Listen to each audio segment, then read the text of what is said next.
What's up, danger? Like, what's up, danger? Can't stop me now. I said I got you now. What is going on, guys? Andrew Savita here, back with another video. We are back. Obviously, I'm back. I've been gone a little bit. Haven't uploaded a video since the Taiwan Walker move. I've been moving in, obviously. You guys have seen in the past couple of videos that I have moved into my new house. So I have been, doing that, and I just been kind of not motivated to make some content. Really, there wasn't much to talk about. This video is kind of just going to be, as you read the title, just recapping first couple games of spring training, see where they're at. Mets have played 3 games, and this is what I'm kind of going to be doing this during the season. Is I'm going to do series recaps where I talk about 3 games, 3 or 4 game series, and then talk about it like overall wise.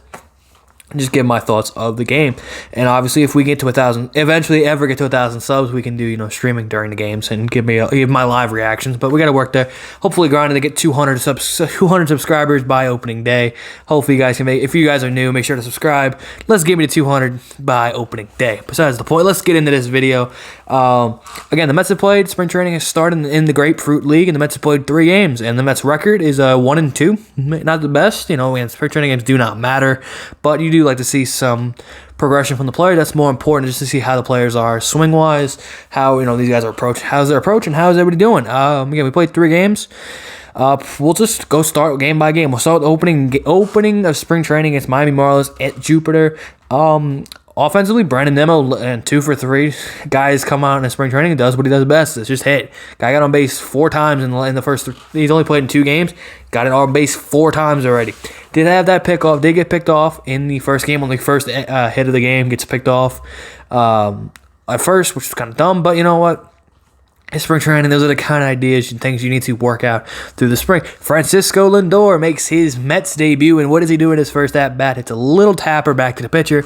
He did a few times in spring training so far. Goes 0 for 2 in his Mets debut. Pete Alonso 0 for 1 with a walk in the first game. J.D. Davis, who's come early and has hit, and Francisco Lindor said defensively he's improved, but 1 for 2 in his debut. Got to hit his first AB. Kevin Pillar also got a 1 for 2. That's lost this game 2-0, so no offensive production from the bats.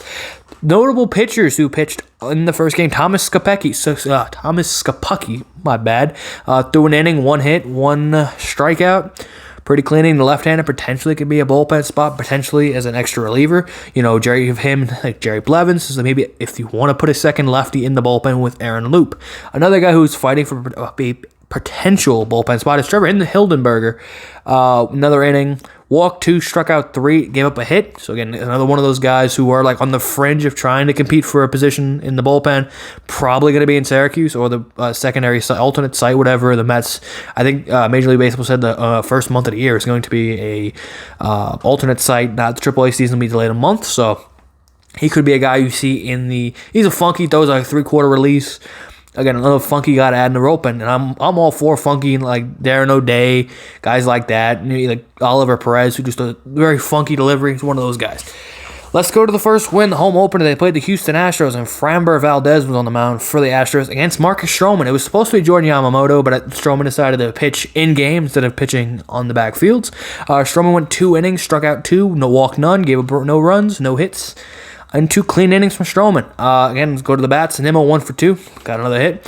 Francisco Lindor reached base for the first time as a Met. Drew a walk, 0 for 1. It was a tapper to the pitcher. Michael Conforto 0 for 2. Pete Alonso 0 for 2. Jeff McNeil, who very uniquely in the lineup hit 5th that game. Hit behind Pete Alonso, which to me said maybe Jeff McNeil is going to be more than that RBI guy, because Jeff McNeil is 2 types of players. If you hit him at the top of the lineup, he's the guy that gets on base, will find a way just to hit, read the defense, you give him the shift, he's going to hit it the other way, and just tries to make contact. You put him lower in the lineup, he can be a power hitter, and obviously hits a Framber Valdez hanging curveball over into the berm, a deep shot in the right field. Again, could you see McNeil hitting low? And everyone's projecting McNeil to hit in the 1 or 2 spot because he's got on base, but maybe if you drop him deeper in the lineup, maybe you can get more RBI chances and maybe you see more power from Jeff McNeil. James McCann, in his Mets debut, did not do well at the bat, but he did throw out a runner at second base, which is great to see. The McCann, as Dallas Keuchel said, it was just cool to see them for the Mets fans. Seeing a catcher throw out a runner, which we haven't seen in a long time from Darno and Ramos. And then Albert Almora hit his first home run of the spring, which his first at bat hit a ball to the warning track, and the next at bat hit a high fastball over the left center field fence. And the only 2 runs were via the home run ball for the Mets. Obviously, other pitchers, besides Marcus Stroman, Jordan Yamamoto, who's competing for a rotation spot, was hit hard. Most of his outs were hard outs. His first pitch of the game was a line drive to Luis Guillorme, who made a great catch, pretty much down by his knees on his butt. Made a great put, but a couple of hard hit balls, gave up 2 hits, struck out 1, walked none of them. So again, he's competing for a spot with guys like Casey and David Peterson. Drew Smith, who a lot of Met fans are really high on Drew Smith. He had a clean 1-2-3 inning, a couple pop-ups. So again, I think a ground ball to Mauricio and a couple of fly balls.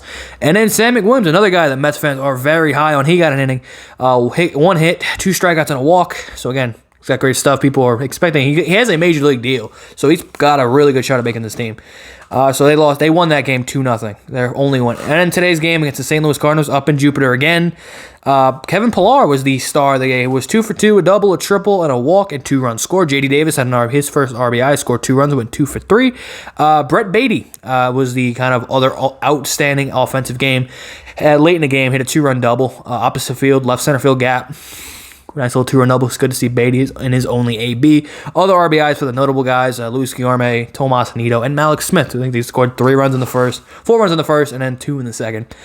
Pitching-wise, Jared Eichhoff, who's also competing for a spot potentially in the rotation, probably going to be in Syracuse. Did not look good. 2 innings, 4 hits, 4 runs, 2 strikeouts, and a walk. Jacob Barnes, who was another guy potentially competing for a reliever spot, did not have a good game as well. Threw an inning, 3 hits, 3 runs, 0 strikeouts, 2 walks. Did not look good. Again, this is the guy they kept on the 40-man roster for a reason. Maybe they saw something. Just a rough start overall for Barnes. Overall, some of the offensive guys, Brandon Nimmo, starting to spring off hot. 3 for 5. Lindor 0 for 3 with a walk in his first 4 at-bats as a Met. Kevin Pillar is 3 for 4 in his Mets debut so far as a Met. Albert Almora was 1 for 5 with the homer. And McNeil is 1 for 2 with the homer. Also, Pete Alonso is 0 for 3 with a walk. J.D. Davis is, looking at the scoreboard here, he's like 3 for 5 so far with an RBI and a couple runs scored in his start. So again, notable guys, Nimmo, J.D. Davis has looked good, Kevin Pillar's looked good early. It's the first 3 games of spring. I'm really not going to, again, spring training games don't mean anything, but you do want to see that from players. You want to see production, that they're getting their swing, and they're getting their timing back. It's good to see Pillar, who's going to be probably playing some center field, being a bench guy, being the kind of third or fourth outfield. Obviously, you would expect, because another thing, the DH is not happening. Those talks are dead. No expanded playoffs, no DH from either of the Players Association and the owners. So we're not going to have the DH, so Dom Smith's going to have to play left field every day. Don't know how I feel about that, but obviously now you can have Pillar hit, and you can play against lefties and get some better defense if you want that. Notable pitchers, again, Sam McWilliams, Drew Smith look good. Trevor Hildenberger looked pretty good. Scott Bucky looked good. Stroman looked sharp. Jacob deGrom was going to pitch on Saturday. That will not be on television. They play again, I believe, tomorrow on ESPN. I think it's the Braves. I don't know I think Trevor May is going to make his Mets debut. I think Dylan Betances. I think all the relievers are going to pitch tomorrow. I think it's Betances. I saw Trevor May. I think Edwin Diaz is also going to pitch. Don't quote me on that. But I know May and Betances are going to pitch tomorrow. Against the Braves, we'll see if Lindor can get his first hit. But again, it's early. It's 3 games into spring training. It really doesn't mean anything until you get to the end of. I kind of get serious when probably the last week of spring training. Really, just hopefully getting guys the timing right, getting their swings at. Pitchers, again, it really doesn't matter. DeGrom's going to pitch Saturday at 6 o'clock. No TV on MLB Network or ESPN. And then you got, I think, Carrasco and Walker also will follow suit a little later because they both showed up a little late. Obviously, Walker through a side session. Carrasco showed up late to spring. So we'll see if we'll get those guys probably next week. By end of next week, we'll get to see Taiwan and Carrasco. I don't know when David Peterson is going to pitch. And Joey Lucchesi, I do not know. I did not see them yet. One of them might pitch. I just kind of glanced at the probables for tomorrow. I just saw that Trevor May was going to make his Mets debut. So again, leave in the comment section down below. What do you guys think of the position battle? I mean, it's really competing is a reliever spot. Who's going to get that last reliever spot? Who's going to be the fifth starter? Obviously, I do think it's going to be David Peterson. But, maybe Joe Lucchesi pitches really well in his spring, and maybe David Peterson does not have a good spring. So we'll see. Leave in the comment section down below. What do you guys think of the first 3 games of spring training? Do you like this idea? Do you guys want me to do a weekly recap, or you guys want me to do like every 3 or 4 games talk about recaps? And I'm happy to be back back on YouTube. We're going to get back to content. Took a little break. I might slow it down a little bit, but if I'm doing these every 3 days, it's a lot better. For me, obviously, I'm still moving in the house. I just got the office put up, and we'll see what else. Obviously, if there's any moves, Shane Green is still available, which, again, I don't know how he's still available, which is kind of crazy to me that Shane Green's still not signed, but we'll leave that there. Leave in the comment section down below. Be sure to like, comment, subscribe, turn the notification bell on for you. Once we get to the Mets season, content's going to keep flying. Be sure to like, comment, subscribe, and I will see you guys in the next video. Peace.